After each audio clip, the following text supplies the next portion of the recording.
바로 시작하겠습니다. 먼저 AC 밀란과 몬차의 경기를 분석해 보도록 하겠습니다. 밀란 이탈리아 1부 3위 승패승입니다. 몬차가 상당히 중원의 힘을 바탕으로 잘 버티는 편이었는데 밀란은 몬차를 상대로 큰 어려움을 가지지는 않았던 모습입니다. 지난 시즌에는 로테이션을 대거 돌리고도 몬차를 상대로 4대1 대승을 거두었을 정도입니다. 매냥의 롱킥, 지루의 연계와 헤더 등 상대의 전방 압박을 분쇄할 수 있는 옵션이 많은 것을 적절하게 이용하는 모습입니다. 실제로 피오렌티나, 라치오, 로마 등 압박에 적극적인 팀들도 밀란 홈에서는 재물이 되었습니다. 몬차 이탈리아 1부 9위 승무무패승입니다. 앞서 언급했듯이 밀란을 상대로는 압박이 분쇄되면서 상당히 부진했던 편입니다. 일단 몬차가 중앙에서의 견고함은 가지고 있는 편이지만 득점력이 꾸준한 편이라고 하기는 어렵다는 점이 아쉬울 것입니다. 밀란을 상대로 견고함을 보장하기 어려운 상황이라면 득점력 부족으로 인해서 만회골이 나오기가 어려운 양상이 나오기 쉬울 것입니다. 일단 밀란이 몬차의 견고함과 압박을 분쇄하는 것에 아주 큰 어려움을 겪지는 않는 모습입니다.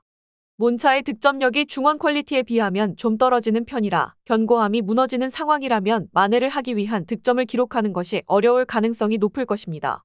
밀란의 우세를 기대해보는 매치입니다.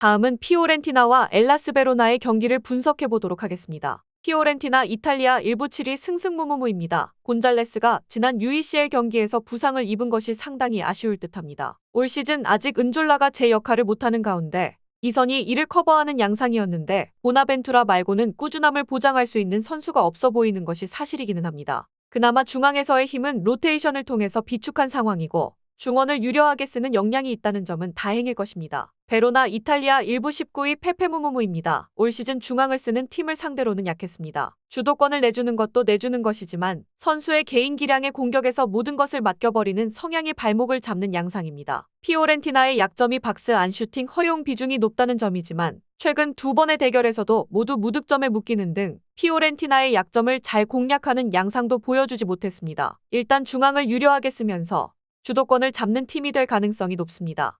다만 곤잘레스의 이탈이 생각보다는 영향이 있을 가능성도 없지는 않을 것입니다. 꾸준함을 보여줄 선수가 보나벤투라밖에 없을 것 같아 일단 언더 2.5를 생각하는 것이 합리적일 것 같습니다.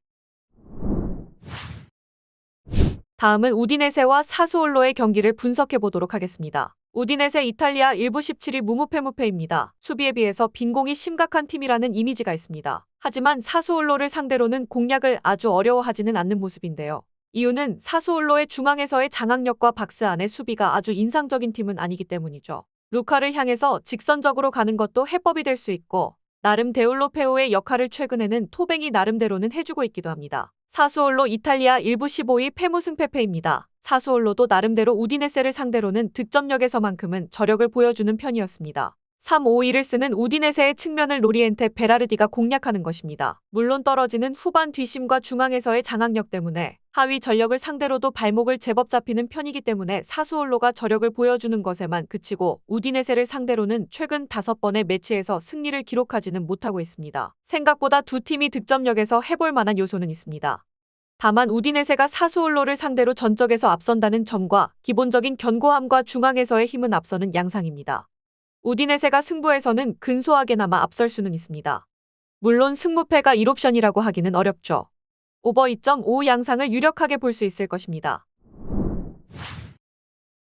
다음은 FC 메스와 몽펠리에의 경기를 분석해 보도록 하겠습니다. 메스 프랑스 1부 12위 승패입니다. 웅크리고 역습 한 방으로 가고 있습니다. 물론 가지고 가는 찬스의 양과 슈팅이 너무 적다는 점이 치명적이기는 하지만 니스, 모나코 같은 팀도 메스를 2골 차이 이상으로 공략하는 데는 실패한 바 있었습니다. 몽펠리에가 아주 호전적인 특성을 지니고 있지만 카운터에서 전반적으로 강한 모습이기 때문에 메스가 단순히 라인을 내리는 것으로도 피해를 최소화할 수도 있을 듯합니다. 몽펠리에 프랑스 1부 14위 무페무페무입니다. 아담스의 특성이 철저한 포처 양상이라는 점이 아주 아쉬울 듯합니다. 터치 순화 기회를 창출하는 특성에서 모자란 편이라서 메스 같이 라인을 내리고 버티는 특성을 지닌 팀들을 상대로는 영향력이 급격하게 떨어지는 편입니다. 호전적인 몽펠리에가 메스를 상대로 은근히 진땀을 빼는 모습을 보여주고 있는 것도 이와 무관하지는 않을 수도 있겠습니다. 메스가 라인을 단순히 내리는 것만으로도 몽펠리에의 공세를 막아낼 수 있을 것 같은 상황입니다. 몽펠리에가 카운터 상황에서 더 강한 면모가 있는 것도 그렇고 주포 아담스의 성향이 기회를 창출하거나 스스로 무언가를 만드는 능력이 모자란 탓도 있습니다. 무승부와 언더 2.5 양상을 생각해보는 매치입니다.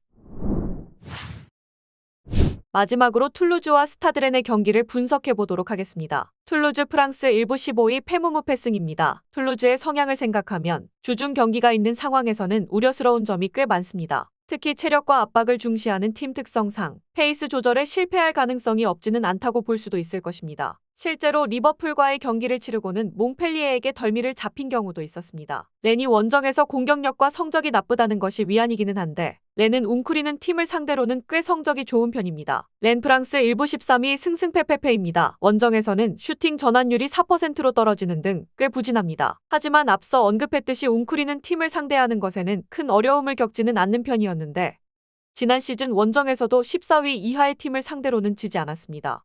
게다가 렌의 득점이 대부분 후반에 몰려있다는 점도 주목할 수 있을 듯합니다. 툴루즈의 약점인 페이스 조절과 체력이라는 점을 노려볼 수도 있겠습니다. 승부는 렌이 가져가도 아주 이상하지는 않을 것으로 보입니다. 슈팅의 양과 득점력이 아주 부족한 모습이기는 하지만 웅크리는 팀을 잘 상대하는 편이었던 데다 툴루즈의 약점인 후반에 보이는 실점률 제어와 주중 경기 리스크를 노려볼 수도 있겠습니다. 언더 2.5가 예상되는 상황입니다. 영상에서 알려드리는 내용들은 모두 1차 분석 내용들이며 2차 분석과 최종 조합픽은 영상 하단 고정 댓글 링크로 문의 주시면 안내 도와드리도록 하겠습니다. 시청해주셔서 감사합니다. 아직도 혼자 분석하고 계신가요? 이슬TV 스포츠 정보방에서는 실시간 스포츠 커넥션을 통한 소통하는 관리 시스템으로 확실한 수익을 전해드리고 있습니다. 정보방 입장 조건은 없으며 일반인들은 쉽게 접할 수 없는 배당 흐름 분석, 모든 경기 라인업과 결장자, 마지막으로 분석 모델링을 통한 최종 조합픽까지 무료로 제공해드리고 있습니다. 물론 마음에 안 들면 둘러보시고 나가셔도 됩니다. 혼자 하면 단기간으로 수익을 볼 수도 있겠지만 함께 하면 장기간으로 꾸준한 수익이 가능합니다. 정보방 무료 참여하시고 꾸준한 수익을 원하시는 분들은 영상 고정 댓글 링크로 문의 주시면 안내 도와드리겠습니다. 늦지 않았습니다. 함께 합시다.